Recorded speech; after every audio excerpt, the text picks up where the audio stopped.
Hi, hello.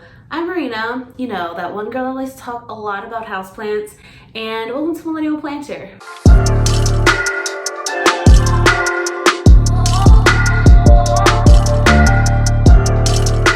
First off, Happy New Year. Welcome to 2022. Welcome to the first video of 2022. I thought I would do a little propagation box video because I have a lot of cuttings to start, a lot of trades to start on. I have a lot of fun trades lined up for the new year, for mainly when spring comes, and I'm so excited. So I thought I would share that all with you, just share my tips on propagating. You all know I love perlite propagating, so this is going to be a perlite propagation box. I got my box, I got my cuttings, my potting mat, and a fresh bag of perlite. And I thought I would just share my trading plans of the year of 2022. I know there's this big no-buy thing going around right now, and I don't want to really necessarily say I'm not going to buy any plants, but I do plan on trading a lot of plants for my wish list plants.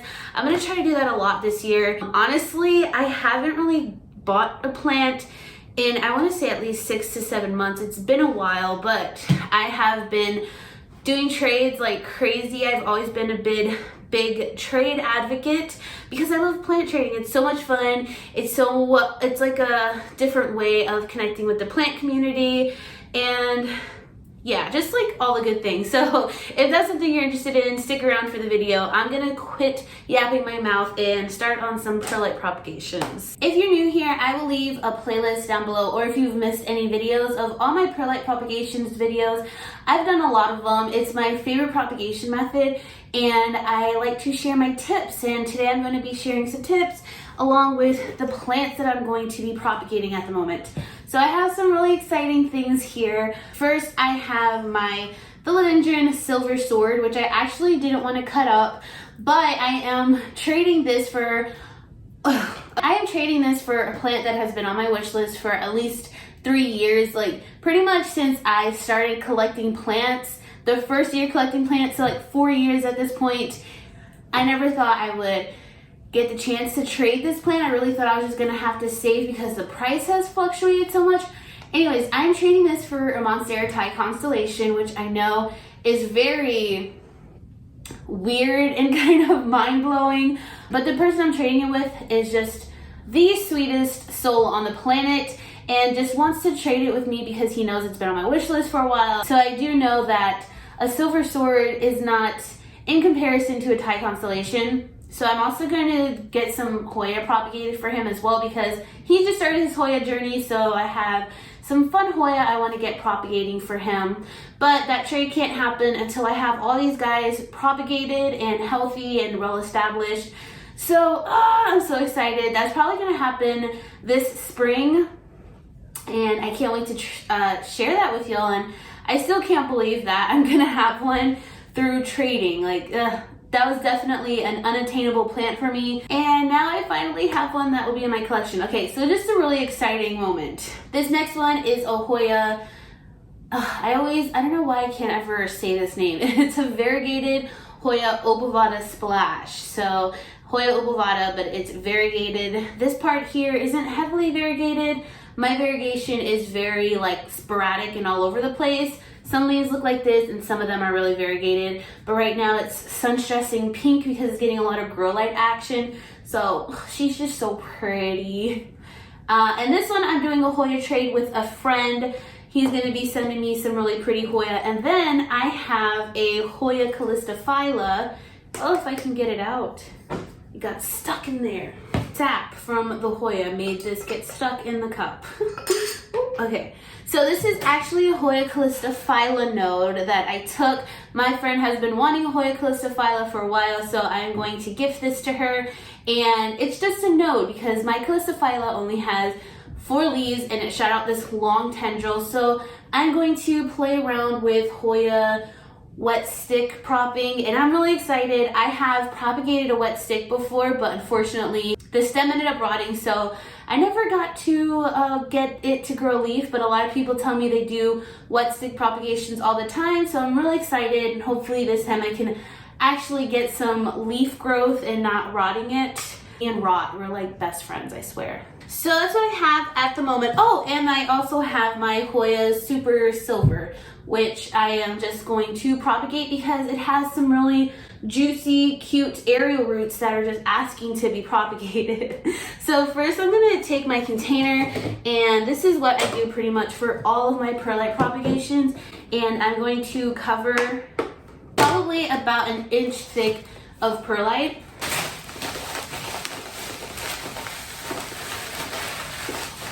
This perlite's actually wet. It's weird. Like it's wet.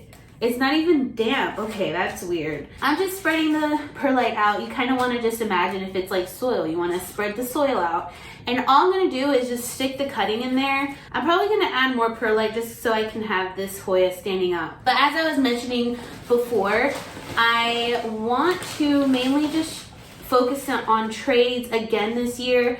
Like I mentioned earlier, I did a lot of trading this past year and it was really exciting. Okay, my camera just cut me off. I don't know where it cut me off, but basically I did a lot of trades this past year, met a lot of good people through those trades, connected with the plant community even more, and that's what I want to do again this year. I know it's kind of like a big thing. I feel like a popular concept going around in the plant community with all like the plant tubers talking about not buying plants and wanting to trade more, and I am all for that because I don't buy plants often anymore. I haven't bought plants much at all the past year just because I was overwhelmed. I'm not even gonna lie.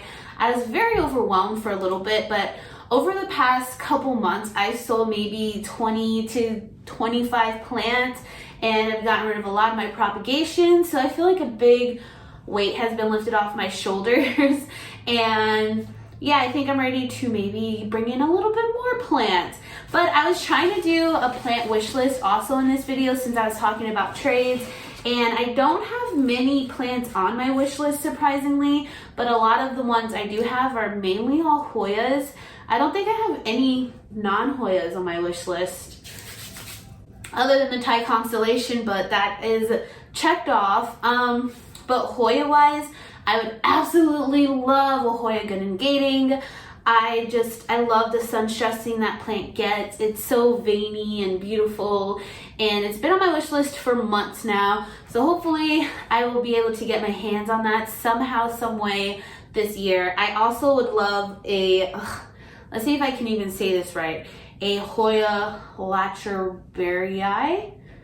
I butchered that, I know. But it's such a cool plant. It reminds me a lot of my Hoya coronaria. They're the same exact shape, and it's a really cute little shape. And the thing that I love about it is the blooms. I'm sure you all have seen the blooms going around right now on Instagram, and wow, those blooms are so beautiful. I don't ever think I would get mine to bloom, but I can always try once I have a full, mature, established one. I think those would be really cool to see in person because they're just so big and beautiful, and there's no blooms like that, like no blooms ever that I know of. But Hoya blooms are so much fun, and I'm working on blooming a lot of mine. A lot of my Hoyas are just popping off with blooms lately. It's really cool. And the last Hoya I could really think about is a Hoya glabra. Wow, wow, wow. There's just some plants that really encapsulate everything that I love about Hoyas, and the Hoya glabra is definitely one of those Hoyas. It's just so thick and veiny, and the leaf shape is just really cool. Definitely one that I love. And outside of that, when it comes to trading, I mostly just tell people whatever I don't have, I'm cool with. I like different looking plants, so if I can trade for something with a different leaf texture or leaf pattern, then I will definitely do that. I also like to cut up random plants and just have them ready for whenever I do get a trade going. So I think now that we are a few months away from spring here in Georgia, it gets warmer around March, so that's 3 months away. I think I'm going to start to propagate a lot more of my plants, mainly my Hoya, because they're really the only things I can cut up at the moment. But I'm just going to get a bunch of those propagating and get them ready to do some more trades over the spring and the summer. Hopefully I can get some more cool things. So now for my Philodendron, I almost said Hoya. I'm talking about so much Hoya right now. I'm so sorry, you guys. Hopefully you all like Hoya as much as I do. But I put my Philodendron Silver Sword in here in the cup just because it's kind of big and it definitely can't fit in this container. This is an IHOP container, actually. I try to hold on to like every sort of plastic container I get because they're great for sending plant mail in and they're great for propagation. So little tip for you there. But yeah, there we go. I'm probably going to cut. I like to burn holes into these. Like I just take something sharp like a knife.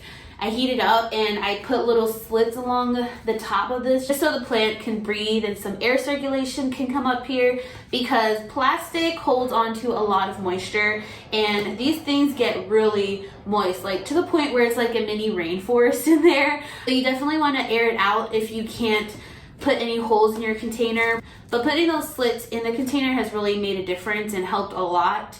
And then as far as this one, I think I'm going to start a propagation bin actually with this here. I used to use it as my prop bin before I got my tent, my grow tent here, which I'm going to be doing an update on soon. So keep your eyes out for that. But a lot of exciting things are happening. But ever since I got the grow tent, I haven't been using my propagation bin lately. But my grow tent is tiny because I don't have a big space and I needed a small one. So it's packed full already. Like I don't think I can possibly fit any more plants in there, and I'm gonna need to get this bin started up again. So it's another project that I have to do. A lot of plant projects are happening. So the plant tours videos are coming back, which I know a lot of people have requested. Also, if you have any requests from me that you wanna see, video-wise, let me know in the comments down below. I'm kind of getting my content set up for the next couple months and trying to be more consistent with my channel. So hopefully I can achieve that. It's really hard sometimes with the kids, as I hear one banging on a food bowl outside. But consistency is my goal for 2020. And as a Gemini, that is hard. Anyways, I guess that is pretty much it. As far as my propagation bins, I'm going to stick these underneath my grow light and just wait. I will share updates when these starts growing roots. Hoya tend to grow roots pretty fast, so maybe in like 6 weeks time, I would have some fully propagated plants. I also will probably add more Hoya in here. I just don't know what yet. Some Hoya I really need to cut up, and others I just don't want to cut up yet. So I don't know. I will keep you all updated on this little bin and my little silver sword. I probably will add more perlite to this just so I can cover this top node and up my chances of propagation in case one node doesn't want to grow roots. Oh, and then the last thing, which water, duh, I completely forgot about water. This perlite is pretty moist. I'm not gonna water it, but usually I will add just a little bit of water on the bottom of them. So when you tilt the jar, you'll be able to see where the water line is. And I will wait until the perlite is dry again, which takes a couple weeks before I add more water. Now that it's winter time, I realize my plants are very sensitive to super wet perlite. My cuttings have been taking a longer time to propagate, and I've even seen some rot. So I think just the dry air and winter is kind of affecting my propagations, which, you know, now that I think about it, is a very common piece of advice for people that propagations don't really go well in the winter time, and I'm starting to notice that this year. So there's that. But that wraps it up for this video.